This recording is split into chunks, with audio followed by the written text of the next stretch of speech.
Ravi de vous retrouver sur le plateau TLM au Salon des entrepreneurs, la 9e édition donc, qui regroupe aujourd'hui énormément de monde. J'accueille sur le plateau Géraldine Maurice-Becquet, avocate au barreau de Lyon. Alors on va parler du rôle des avocats auprès des entrepreneurs. Est-ce que, première question assez directement, est-ce que vous voyez les entrepreneurs seulement au moment où ils ont des difficultés ? Alors, je voulais simplement déjà excuser le bâtonnier qui n'a pu être présent pour être pris sur des engagements parallèles. Alors, le recours à l'avocat, non, c'est évidemment pas lorsqu'on a des difficultés, c'est même avant et beaucoup plus en amont, puisque l'avocat est là pour éviter que les difficultés arrivent. Donc c'est véritablement un travail d'anticipation et de structuration de son activité et des choix qu'on va prendre. Donc, non, le recours à l'avocat, c'est dès que possible. Alors, est-ce que vous êtes là, par exemple, au moment d'une création? Est-ce que les entrepreneurs qui sont sur le salon aujourd'hui, qui pensent à leur entreprise, mais qui n'est pas encore créée, peuvent aller consulter les avocats? Oui, bien sûr, on est présent au niveau du salon, aux côtés des experts comptables et des notaires, puisque l'idée aujourd'hui est clairement de cette interprofessionnalité qui traduit une complémentarité de compétences, puisqu'une entreprise, c'est finalement, je dirais, plusieurs compétences en une. Et on est là pour, je dirais, soutenir le chef d'entreprise en tant que partenaire. Alors là, l'avocat va être là, je dirais, pour aider le chef d'entreprise dans le choix de son statut. Est-ce que je crée une société? Est-ce que j'en crée pas? Est-ce que finalement, j'entreprends tout seul ou à plusieurs? Et dans cette pluralité, finalement, comment je vais organiser les rapports de force, les relations de pouvoir? Donc il y a des vraies questions qui se posent et c'est vraiment au stade de la création qu'il faut se les poser. Donc au moment de la naissance de l'entreprise et même pendant sa période de gestation, si j'ose dire. Voilà. Au moment d'une transmission, quel va être le rôle précisément de l'avocat au moment de la reprise, transmission-reprise d'une entreprise? Alors vous l'avez dit, transmission-reprise, c'est-à-dire qu'il y a vraiment deux problématiques qui sont différentes. Soit je suis chef d'entreprise et j'ai l'intention de vendre mon entreprise, et là c'est une problématique de transmission. Donc avec tous les paramètres, autrement dit, comment je veux pouvoir transmettre au mieux mon activité, les salariés qui m'ont accompagné pour développer cette activité, veiller à ce que les relations avec les partenaires que j'ai pu mettre en place préalablement ne soient pas déstabilisées par cette transmission, etc.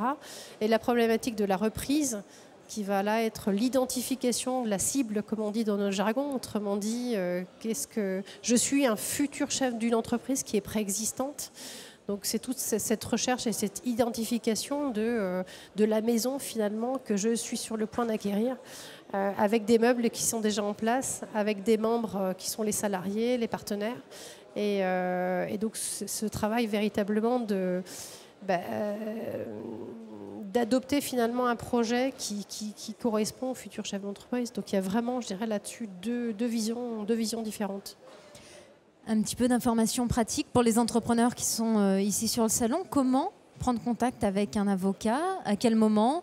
Où est-ce qu'on s'adresse? Sur la région lyonnaise, dans le Rhône? Est-ce qu'on peut essayer de donner 2-3 pistes?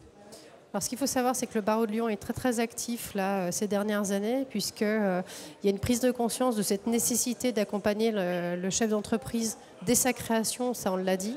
Donc il y a véritablement un déploiement d'initiatives et des avocats du barreau qui, par le biais de partenariats qui sont noués entre le barreau et d'autres réseaux, qui peuvent être des réseaux syndicats type CGPME, MEDEF, ou encore tout simplement des partenaires, chambres de commerce, chambres des métiers, etc., vont fournir à ces partenaires un accompagnement juridique qui va se traduire concrètement par la présence d'avocats dans les locaux du partenaire et qui va se mettre à disposition des adhérents et des porteurs de projets pour lui offrir les premières orientations dans son projet de création.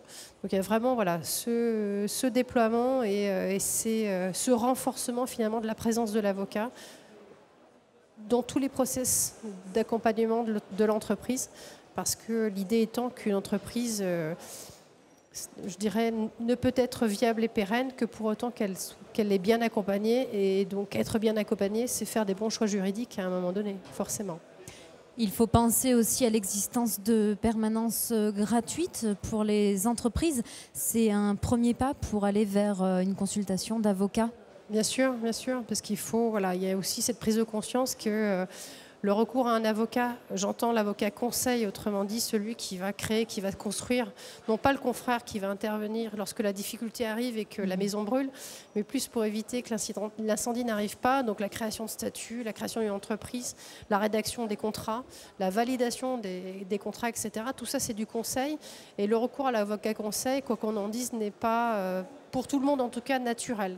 Donc il faut véritablement démocratiser ce recours à l'avocat, et c'est en cela que les efforts du barreau sont déployés. C'est voilà, par le biais de permanences juridiques qui en général vont être gratuites, permettre à un créateur d'entreprise, à un chef d'entreprise de pouvoir rencontrer un avocat le plus simplement du monde sur quelques minutes, on va dire, mais pour avoir au moins les premières orientations et avoir un accès qui soit facilité pour qu'il puisse derrière être convaincu qu'effectivement son entreprise ne pourra se développer que pour autant qu'il soit accompagné d'un avocat. Voilà. Mais il faut suggérer cette envie et ce besoin aussi, quoi.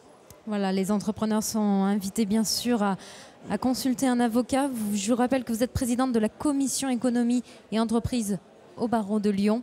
Merci beaucoup d'être venue sur notre plateau et bon courage pour les nombreux ateliers que vous animez lors de ce Salon des entrepreneurs à Lyon. À très bientôt sur TLM. Vous retrouverez tous ces débats sur notre site internet tlm.fr.